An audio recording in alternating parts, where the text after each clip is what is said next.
사람하고 인사하시겠습니다. 잘 오셨습니다. 반갑습니다. 환영합니다. 인사하시겠습니다. 감사합니다. 오늘 말씀 제목을 한번 읽어보실까요? 시험 당할 때가 있습니까? 없습니까? 있습니다. 사람마다 인생을 살면서 우리가 바라는 소박한 소망은 그저 안빈낙도하며 큰 어려움 없이 살아가기를 소망하는 것. 우리가 뭐 거대한 거부가 되려고 꿈꾸는 것도 아니고 엄청난 명예를 얻고자 하는 것도 아닌데, 이 세상의 삶은 항상 우리 가운데 시험이 늘 따라다닌다고 하는 사실입니다. 지난 한 주간에도 아마 별 탈 없이 그냥 무탈하게 한 주간 보냈던 사람들은 생각보다 많지 않을 겁니다. 크고 작은 어려움들이 있었고 또 크고 작은 갈등도 있었을 거라는 생각이 듭니다. 그런데 오늘 성경 2절에 보시면 뭐라고 말씀하고 있습니까? 내 형제들아, 너희가 여러 가지 시험을 당하거든, 이렇게 말하고 있어요. 이 땅에서는 여러 가지 시험을 당할 수밖에 없다고 하는 겁니다. 이 시험 당하는 것을 아주 당연시 여기고 있는 것을 알 수가 있습니다. 우리 요한복음 16장 33절에도 우리 예수님께서 세상에서는 너희가 뭐를 당하나? 환난을 당하나? 속으셨네요. 세상에서는 너희가 환난을 당하나? 세상에서는 환난을 당한다고, 환난 당하는 것을 우리 주님께서도 기정사실화하고 있는 사실을 알 수가 있습니다. 그렇지만 우리에게 담대하라. 내가 너희 세상을 이겼다. 우리 예수님께서 세상을 이겼기 때문에 시험 당하는 것이 없다고 말씀하지 않았어요. 예수 믿으면 아무런 시험이 없고 아무런 환난이 없다. 그게 아닙니다. 분명히 환난도 있고 시험이 있지만은 예수님으로 말미암아 승리할 수 있다고 약속해주고 있는 것입니다. 이 야고보서는 잘 아시는 대로 이 네로 황제가 기독교를 아주 몹시 핍박하던 그때에 사람들이 흩어져 있는 이 크리스찬들을 향하여 이 야고보 사도가 쓴 편지입니다. 여기 말하는 야고보 사도는 예수님의 12 제자 중에 한 명인 야고보 사도가 아니라 예수님의 육신의 동생 야고보예요. 그렇지만은 초대 교회 시절에 아주 중요한 사도 역할을 감당했던 사람입니다. 굉장히 중요한 인물이라고 할 수가 있죠. 그렇게 박해와 순교의 혹독한 시험 가운데 있는, 얼마나 두려웠겠습니까? 여러분 숨어 보셨어요? 옛날에는 제가 어릴 때만 하더라도 사이렌이 울리면은 방공호로 대피하는 그런 훈련이 있었잖아요. 제가 초등학교 시절에 방공호에 있으면은 캄캄한데요. 이 빨리 언제 끝나나 하고 빨리 나가고 싶은 마음이 있습니다. 그런데 그게 좀 길어지면은 괜히 두려움도 들고 그런 생각이 듭니다.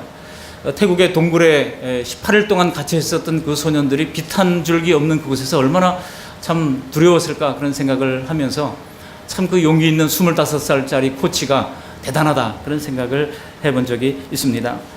여러분, 이 편지가 당시에 그렇게 혹독한 박해 속에서 제대로 된 직장도 잡을 수 없습니다. 크리스찬은 적어도 사회에서 아무런 직업을 가질 수가 없었어요. 왜냐하면 로마 황제 숭배 사상이 있었거든요. 로마에게 황제, 가이사가 신이다라고 하는 그런 패를 가지고 있어야 그 사람이 직업도 갖게 되는데, 그리스도인들은 그걸 거부했잖아요. 오직 예수님이 주님이시기 때문에 가이사가 주가 아니다라고 고백을 했기 때문에 세상에서 번듯한 직업도 가질 수가 없습니다. 그러니 또 자신들을 잡아 죽이려고 하는 그런 총칼 앞에서, 총은 없었겠네요. 칼날 앞에서 그들이 얼마나 두려웠겠습니까? 그런 사람들에게 주신 말씀이, 이 격려의 말씀이 야고보서라고 하면, 오늘날 그때 당시와 비교는 할 수 없겠지만 가지수로는 훨씬 더 많은 시험거리가 있어요. 요즘은 그런 것 같아요. 그런 우리들에게도 충분한 답이 되는 말씀이라고 확신합니다. 오늘 이 말씀을 통해서 여러 가지 시험을 기쁨으로 이겨내는, 그리하여 인내를 얻고 또 믿음의 응답을 받는 우리 모두가 되시기를 주님의 이름으로 축원합니다.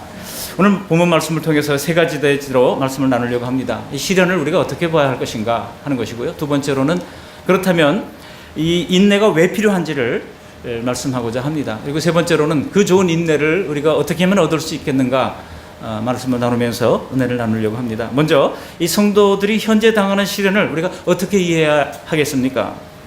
사람들은 인생의 고난을 당할 때마다 왜 하필 납니까? 라는 이제 질문을 합니다. 갑자기 덜컥 불치의 병에 걸렸을 때 하나님께 부르짖는 기도가 Why me? 왜 하필이면 납니까? 라는 그런 그 볼멘 소리로 하나님 앞에 엎드리는 경우가 많습니다. 왜 하필이면 내가 이런 고통을 당합니까? 억울해합니다. 그런데 여러분, 사실 알고 보면 나만 그런 고통을 당하는 것이 아닙니다. 믿음이 있건 없건 사람들이 세상을 살아가면서 당하는 그런 시련과 어려움들은 비슷합니다. 사실 믿음이 없는 사람들도요, 시련에 맞서며 살아가는 것은 우리와 똑같습니다. 세상의 대응 방식은 어떻습니까? 보니까 팔자련이 하면서 그냥 체념하는 경우들이 있고요. 때로는 그런 처지를 원망하면서 이렇게 불평으로 살아가는 사람들이 있습니다. 또 어떤 사람들의 경우에는 그런 시련을 준 환경과 사람을 대하여 원수를 삼고 이를 악물고 또 싸워나가는, 투쟁하는 그런 사람들을 볼 수가 있습니다. 성도들은요, 그런 일반적인 세상에서 당하는 시련 외에 신앙으로부터 오는 시련이 더 있다는 것입니다. 하나가 더 추가되는 거예요. 대부분 여러분 이 인생고 수준의 시련이 어떤 것입니까? 뭐 병드는 거 뿐만 아니라 먹고 사는 문제로 애를 쓰는 거, 그리고 인간관계에 상처를 받는 거, 또 자식 문제로 속상한 거, 이런 것들 아니겠습니까? 근데 거기에 더하여 신앙에서 오는 그런 신앙적 시험거리가 추가된다는 겁니다. 우리는 이런 여러 가지 어려움을 당할 때 하나님께서 주신 말씀을 우리는 기억합니다. 우리 예수님도 말씀하셨잖아요. 그러니까 몇 주 전에 우리가 그 말씀을 나누었습니다. 구하고 찾고 두드리면 하나님께서 구하는 자에게 주시고 두드리는 자에게 열어주실 것이고 찾는 자에게 찾아주시는 그런 역사를 주신다고 말씀하고 있습니다. 그런데 어떤 때는요, 그렇게 구하고 두드리고 찾아도 찾아지지가 않을 때가 있습니다. 1년 내내 구했는데도 응답이 없을 때가 있습니다. 해결의 문이 쉽게 열리지 않을 때가 있습니다. 송구영 신예배 때 여러분들이 낸 기도 카드를 강단에 두고 매일 기도를 하는데요, 어떤 때는 뛸 듯이 기쁠 때가 있어요. 이제 예를 들어 뭐 자녀 결혼을 위해서 계속 기도하는 분이 도대체 3년 동안 계속 기도했는데 응답이 없어요. 언제 기도할 것인가? 우리 응천이 언제 근데 8월 달에 장가 간대요. 8월 달에. 갑자기 그냥, 그래서, 이 역사가 그렇게 이루어지는구나, 그런 생각을 할 때가 있습니다. 근데 여러분, 응답되지 않을 때, 응답이 지연될 때 우리는 답답합니다. 과연 하나님이 내 문제를 알기나 하시는지, 내 고충을 듣기나 하시는지, 그런 생각에 시험에 들 때가 있다는 것입니다. 처음부터 하나님을 기대하지 않았던 비신앙자들이야 다 자기 탓으로 돌리고 그러려니 당하지만은, 신자들은요, 꼭 자기가 저질러 놓고도 결국 하나님 탓하는 경우들이 많은 것 같아요. 하나님 왜 하필이면 나에게, 그렇게 하는 경우들이 많습니다. 이 당시 야고보의 편지를 받았던 성도들도 이 계속되는 시련들 앞에서 그들은 갈등을 느끼고 있었습니다. 차라리 신앙을 포기하는 게 낫지는 않을까, 그런 갈등마저 느끼고 있었다는 것입니다. 그래서 야고보는 먼저 성도들이 이 땅에서 당하는 시험, 이것이 무슨 뜻인지를 확실히 이해할 것을 말씀하고 있는 겁니다. 우리 2절 3절 말씀을 다시 한번 함께 읽어보시겠습니다. 2절 3절. 내 형제들아, 너희가 여러 가지 시험을 당하거든 온전히 기쁘게 여기라. 이는 너희의 믿음의 시련이 인내를 만들어내는 줄 너희가 알미라. 여러 가지 시험을 당한다는 거예요. 여기 시험이라고 하는 말, 페이라스모스라고 하는 이 헬라어 말 안에도 원래 여러 가지라는 단어가 들어있어요. 그러니까 이게 아주 중복해서 이야기하는 것이죠. 한 가지 시험을 얘기하는 것이 아니라 여기에는 트라이얼, 귀찮은 여러 가지 성가신 것들 뿐만 아니라 템테이션, 유혹 같은 것들을 다 포함하는 개념이 페이라스모스라고 하는 단어입니다. 그러니까 세상에 여러 가지 시험이 우리에게 있다는 겁니다. 이런 여러 가지 시험을 당할 때 기쁘게 여기라는 거예요. 아니, 어떻게 기쁠 수가 있습니까? 이 시험이라고 하는 단어는 이처럼 세상 구조로부터 오는 그런 시험뿐만 아니라 우리의 내면의 유혹까지도 포함하는 모든 시험입니다. 또 우리를 괴롭게 하는 신앙적 시험까지 다 포함하는 개념입니다. 이 중에 어떤 시련이 온다 할지라도 그것을 슬퍼할 일이 아니라 도리어 기뻐할 일이라고 야고보 사도가 말씀하고 있는 것입니다. 이거 고난당하는 사람의 입장에서는요, 받아들이기가 대단히 어려워요. 저랑 같이 성교단체 간사를 했던 우리 후배 간사님 중에 한 분이 저 통영 사람입니다. 통영 사람이었는데요, 이빨이 얼마나 단단한지요. 여러분 그 굴비 정식 이렇게 집에 먹으면 굴비가 나오잖아요. 여러분 뼈를 발리고 먹습니까? 안 발리고 먹습니까? 다 발려잖아. 다 발리고 삶아 먹잖아요. 근데 이 친구는 그냥 머리부터 꼬리까지 그냥 남김없이 다 아작아작 씹어 먹어요. 어떻게 이렇게 이빨이 튼튼한가 그랬더니 어렸을 때부터 멸치가 간식이었다는 거예요. 늘 간식이 멸치였기 때문에 그거는 아무런 자기하는 문제가 안 된다는 거예요. 그래가지고 다른 사람들은 힘들어가지고 막 그래도 이 친구는 아주 이 강골이에요. 그냥 뭐 밤을 며칠씩 새도 옛날에 1999년에 제가 월드 어셈블리라고 하는 그 대회를, 세계 대회를 개최하면서 굉장히 힘들었거든요. 어떤 날은 밤을 뭐 하루에도 2시간 정도도 못 자고 그렇게 그 한 며칠 동안 그렇게 지냈던 그런 경우도 있습니다. 이 친구는 끄떡도 없어요. 강골이구나. 대단히 강골이구나 생각을 했어요. 근데 어느 날 푹 쓰러지더라고요. 왜 쓰러진지 아십니까? 뼈 때문에 쓰러진 게 아니에요. 당뇨로 그냥 쓰러졌어요. 그래가지고 이제 참 사람이 이게 강골인 줄 알았더니 그게 어떻게 합니까? 그 사람 뼈는 튼튼한데 그게 그런 약점이 있는 줄 누가 알았겠습니까?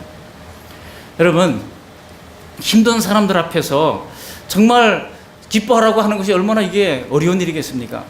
그렇지만 오늘 성경은 왜 기뻐하라고 말씀하고 있습니까? 반드시 그 결과가 좋기 때문에 기뻐하라고 말씀하고 있는 것입니다. 여러분, 세상에서 좀 무시당하는 거 괜찮은 일이에요. 세상에서 좀 사람들로부터 질타를 받는 거 오히려 좀 괜찮은 일이에요. 여러분, 거기에 기뻐할 일이 있습니다. 왜 그렇습니까? 그게 쌓이다 보면은요, 그게 에너지가 됩니다. 힘이 됩니다. 그렇기 때문에 여러분, 세상으로부터 좀 우리가 이제 질시를 당하는 거 괜찮은 일로 생각하시기를 바랍니다. 칼빈은요, 2절 말씀을 주석을 하면서 이런 얘기를 했습니다. 세상에서 좀 어려운 일을 당할 때 그것을 당신의 크레딧에 기재를 하고 기뻐하라는 거예요. 어떤 좋은 일이 있을지를 생각하라는 것입니다. 우리는 시험이 올 때 신속하게 벗어나기를 원하지만은, 그런데 야고보 사도의 교훈은 신속하게 벗어나는 데 목적이 있는 것이 아니라고 하는 거예요. 3절 말씀 보시면 결과가 좋은데 그 좋은 것이 뭐냐? 바로 인내라고 하는 보석을 얻게 된다는 것입니다. 그렇기 때문에 신속하게 벗어나면 인내라고 하는 열매를 얻기 어려워요. 그렇기 때문에 천천히 하나님이 응답하시는 것도 아주 천천히 인내가 잘 숙성될 때까지 그렇게 하신다는 거예요. 여러분, 성령의 9가지 열매 가운데 오래 참음이 있잖아요. 갈라디아서 5장 20절 이하에 보시면 성령의 9가지 열매가 나오는데 오래 참음이라고 하는 그 인내의 열매가 분명히 들어있습니다. 고린도전서 13장에 보시면은 10절로 13절 가운데 13가지의 사랑의 특징을 소개하는 가운데, 그죠? 사랑은 오래 참고 모든 것을 견디며, 이거 어떻게 오래 참고 모든 것을 견딥니까? 어떻게 성내지 않을 수 있습니까? 그런 것들이 전부 다 인내와 관계되어 있는 것을 알 수가 있습니다. 인내가 얼마나 중요한 자질인가 하는 것을 가르쳐주고 있는 것입니다. 그러니까 하나님의 응답은 원론적으로는 분명히 보장되어 있지만은 그것이 금방 이루어지지 않는다는 것입니다. 왜 그렇습니까? 인내라고 하는 더 좋은 것을 우리에게 주시기 위해서 때로는 아주 서서히 우리에게 허락해 주신다고 하는 것입니다. 믿음의 시련이 인내를 만들기 때문에 여러분, 시련 없이 이런 인내를 얻을 방법은 없다고 하는 것입니다. 여러분, 아는 게 아니라 모든 것이 원하는 대로 신속하게 막 이루어지면, 모든 것이 형통하다면 거기서 무슨 인내를 우리가 얻을 수 있겠습니까? 그러므로 우리가 당하는 여러 가지 시험은 일어나선 안 될 일이 아닙니다. 반드시 필요하던 일이라고 말씀하고 있는 것입니다. 그렇다면 이렇게 믿음의 시련이 기뻐할 만한 일이고 인내를 만들어내는 것이라고 하면, 그렇다면 여러분, 인내가 왜 우리에게 필요하겠습니까? 이것을 한번 두 번째 대지로 살피려고 합니다. 우리는 인내에 대해서 성경이 중시하는 것만큼 관심이 많지는 않습니다. 왜 그러냐면 우리나라 사람들은요, 얼마나 성질이 급합니까? 그래서 어디서 해외에 나갔다가 코리아에서 왔다 그러면은 이 사람들도 다 알아요. 빨리빨리 하면서 외칩니다. 그래서 한국 사람들은 빨리빨리. 그러니까 이게 참 힘들어요. 여러분, 영국에서 관공서에 가가지고요, 기다리는데 너무나 지쳐요. 이 사람들이 도대체 앞에 있는 사람하고 노닥거리는 것 같고 빨리빨리 안 되는 것 같고. 우리나라 사람은 그러면 어떡합니까? 뒤에 줄 서가지고 자꾸 노래 보면서 이렇게 하잖아요. 그러면 이제 부담이 느껴져가지고 빨리빨리 처리할 수밖에 없잖아요. 영국의 관공서에서는요, 절대로 그렇게 하지 않습니다. 처음에 가면은 그 사람들이 하는 말이 있어요. 뭐라 그러는지 아십니까? How can I make you happy? 라고 질문해요. 어떻게 하면 당신을 행복하게 해줄 수 있겠습니까? How can I make you happy? 이게 이 사람들이 그냥 늘 입에 달고 있는 말이에요. 참 좋은 말 같으니까 옆 사람에게도 한번 해보실까요? 어떻게 당신을 행복하게 해줄까요? 이게 관공서에서 늘 쓰는 말이에요, 이 사람들이. 근데 한번 내 차례가 됐다 그러잖아요. 그러면은 그냥 얼마나 친절하게, 얼마나 끝까지 잘 얘기를 들어주는지 말이죠. 그러면 그 기다리면서 그냥 섭섭했던 것들이 다 사라져요. 다 사라지면서 참 이 사람들 수고 많으시구나, 이런 생각이 들고 아이스크림에도 하나 좀 갖다가 사주고 싶은 마음이 막 드는 거예요. 여러분, 인내에 좀 좋은 열매가 있는 것입니다. 인내를 하라고 말씀하고 있는 거예요. 세상에서 한국 사람들 잘 인내하지 못하고 빨리빨리를 좋아하지만은요, 그러나 세상에서도 인내할 때 좋은 결과가 난다고 하는 것은 우리가 다 압니다. 공부하는 학생들도 인내하지 못하면 학업에 좋은 성과를 내기 어렵습니다. 운동선수도 인내하면서 운동하지 않으면 좋은 결실을 얻기가 대단히 어려운 것 아니겠습니까? 우리가 뭐 만시간의 법칙, 한 우물을 파라 그런 얘기들이 왜 나옵니까? 그거 만시간 하면 보통 한 10년 정도 집중해야 된다는 얘기인데 인내하라는 얘기 아니겠습니까? 한 우물을 파라고 하는 것도 마찬가지입니다.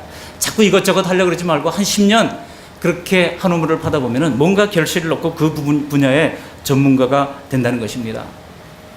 여러분 일본 역사를 보면은 제가 일본에 들어갔을 때 그 안내하시는 분이 이렇게 얘기를 했던 적이 기억이 납니다. 세 영웅이 있잖아요. 일본의 근대화를 만들었던 세 영웅 이야기를 할 때 오다 노부가나 이런 노부나가죠. 노부나가. 그다음에 두 번째로는 토요토미 히데요시.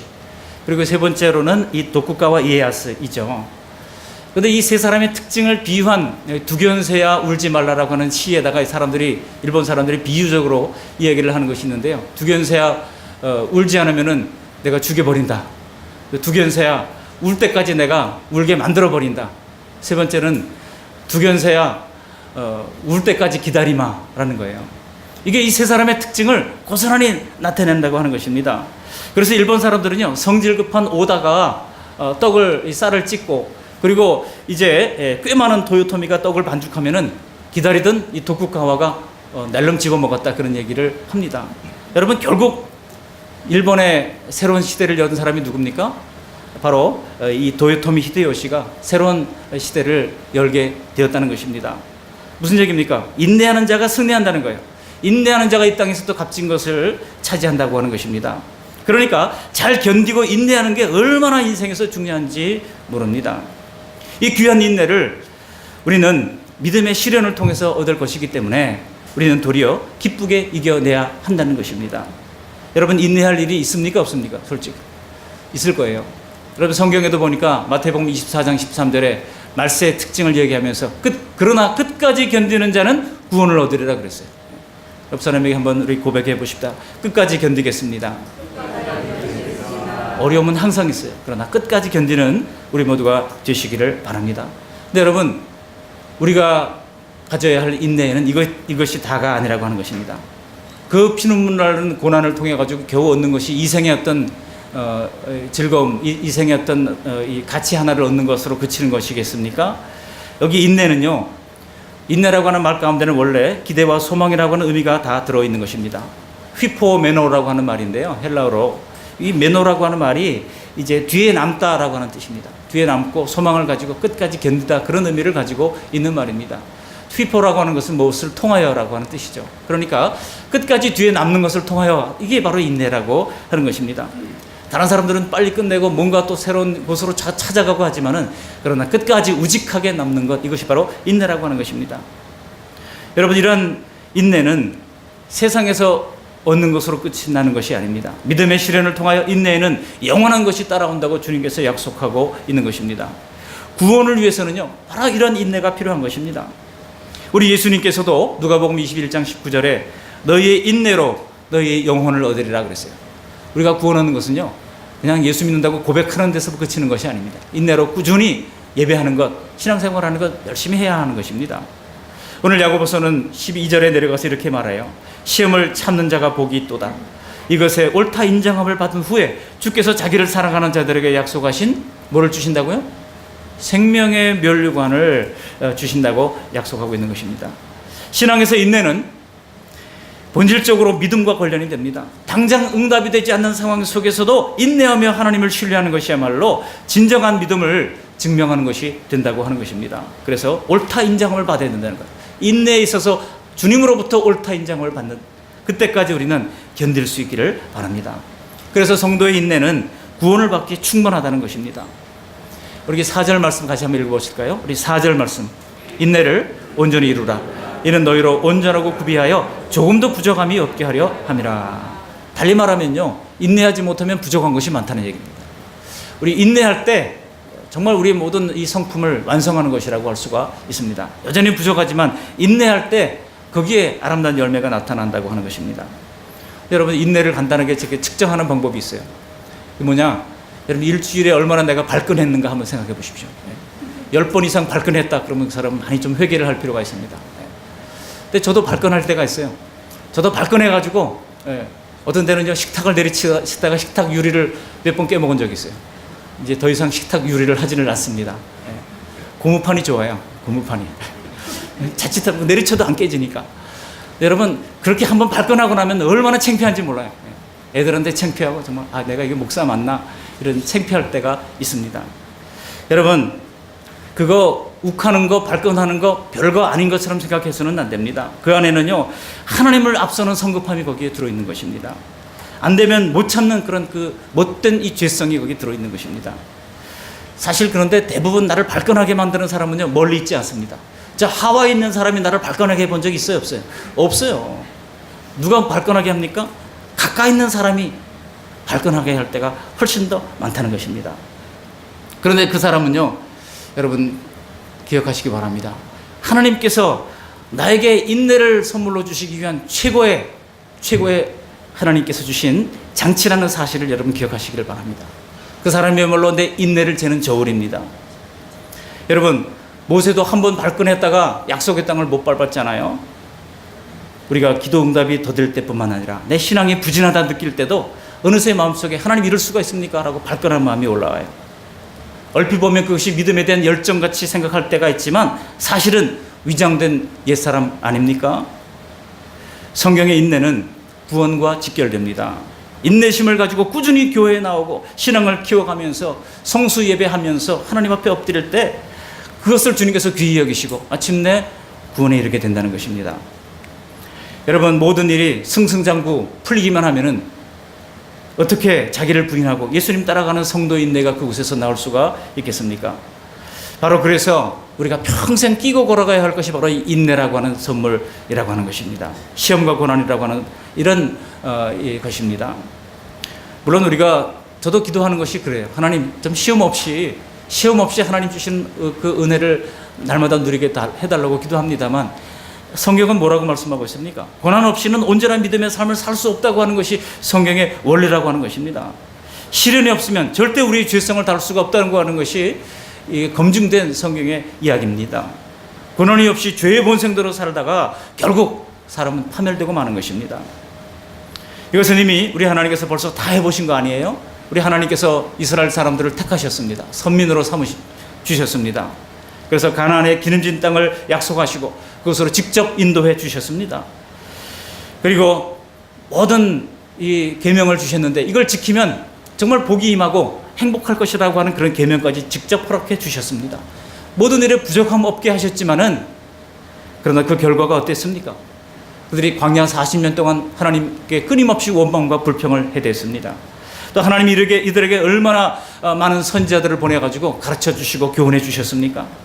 때로는 가르치고 때로는 책망하며 때로는 얼러가면서 타이르며 할 만큼 다 하셨어요. 그렇지만 그 일로 이스라엘이 어떻게 됐습니까? 인간의 죄성이요 그렇게 해가지고 안 된다고 하는 것을 성경에서 보여주시는 것입니다. 여러분 우리의 죄의 본성을 과소평가하면 안 됩니다.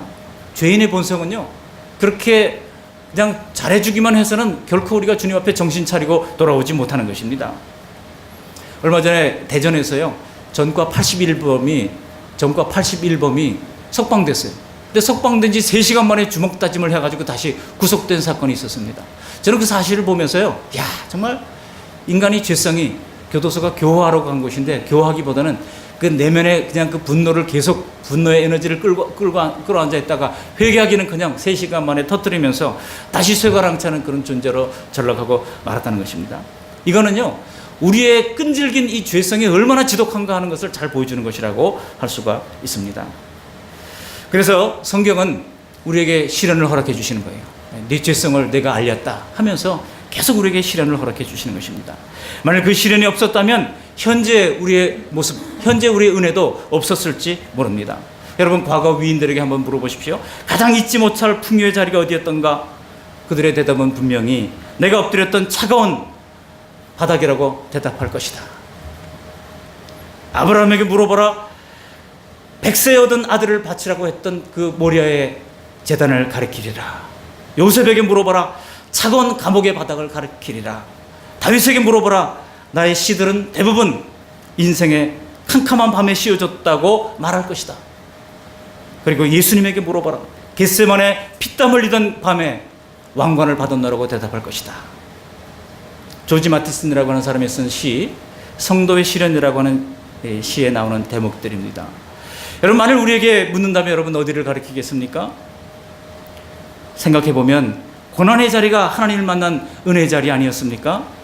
세상에서 빛을 발하고 번영할 때가 아니라 탄식 속에 눈물이 저절로 나고 엎드려서 철썩 주저할 수밖에 없었던 바로 그 가슴을 치던 그 장소, 그것이 우리의 인내를 배양하던 중요한 장소였다는 것입니다. 지금도 끊임없이 다가오는 크고 작은 여러 종류의 시련이 올 때 여러분 이것을 견디면서 얻게 될 하나님의 인내와 하나님의 복을 여러분 상상하시면서 담대히 이겨나가시기를 주님의 이름으로 축원합니다. 그렇다면 여러분, 이런 인내를 얻기 위해서 우리가 무엇을 해야 되겠습니까? 오늘 5절 말씀 보시면 기도하라고 말씀하십니다. 우리 5절 말씀 함께 읽어보십니다.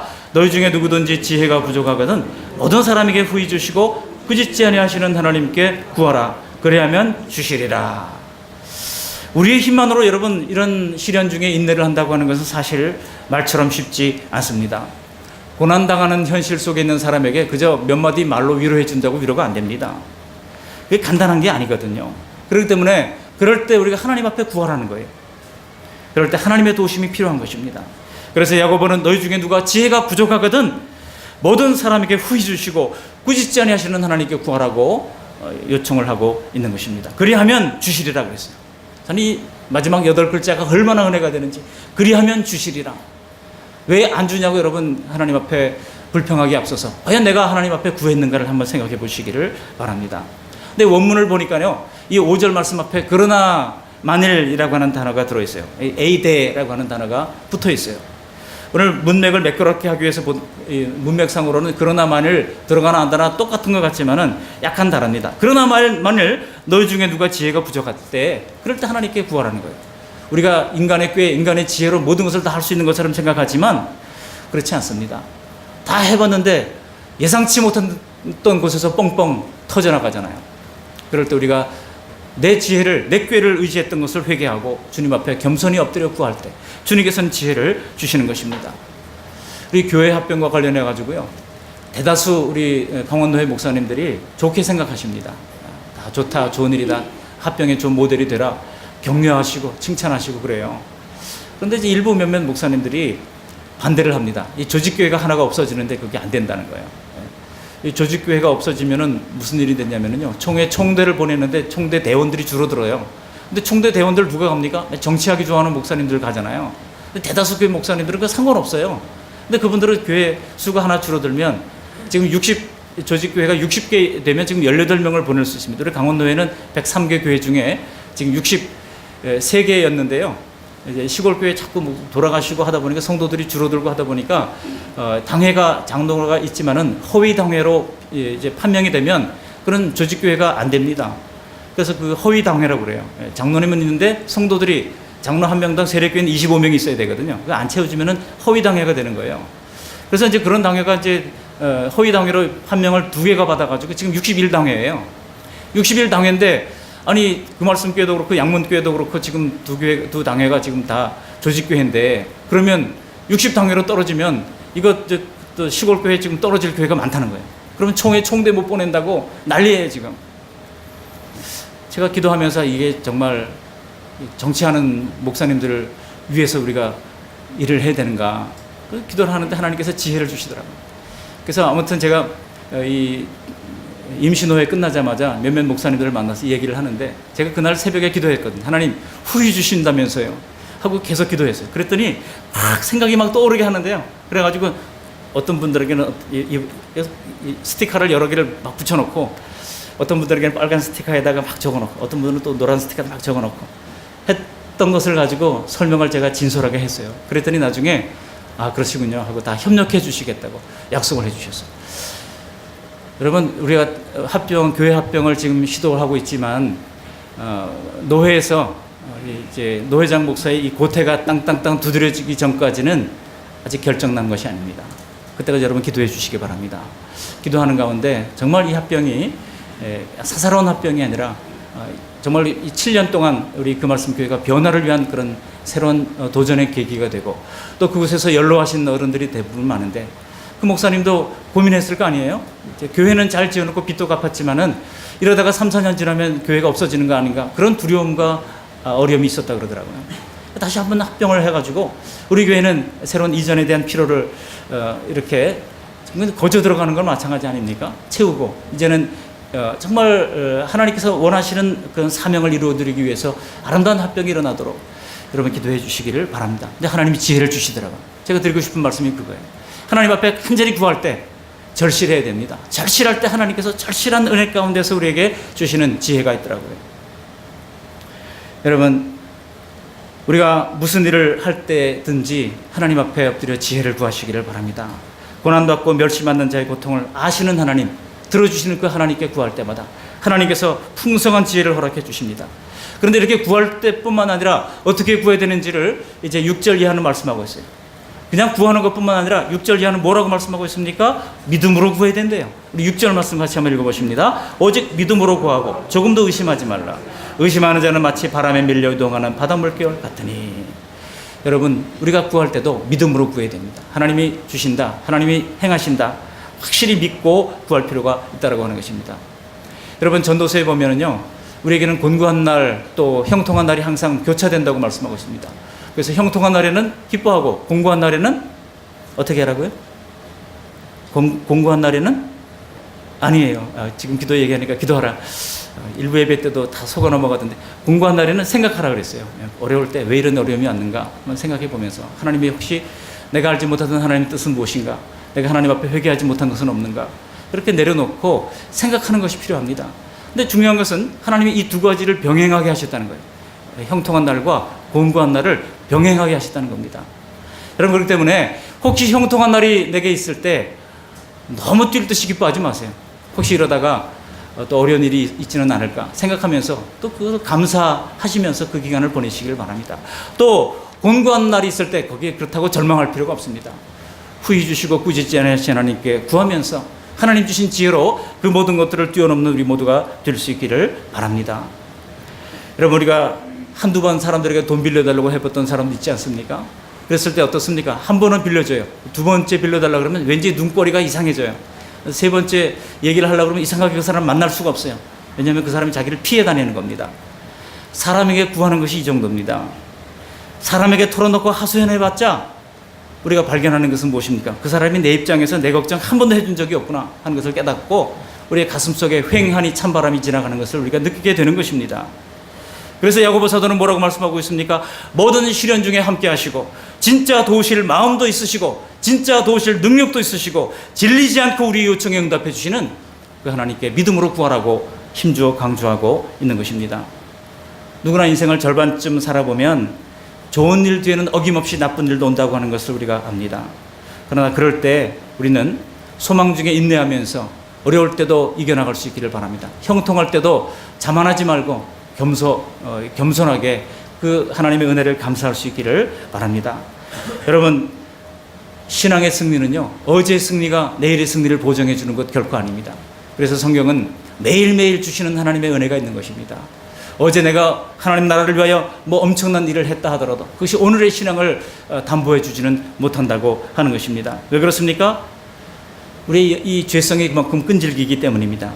우리의 죄성에 의해서 그 어제의 승리에 그 도취되었던 모든 것들이 금방 변질되기가 쉽다는 것입니다.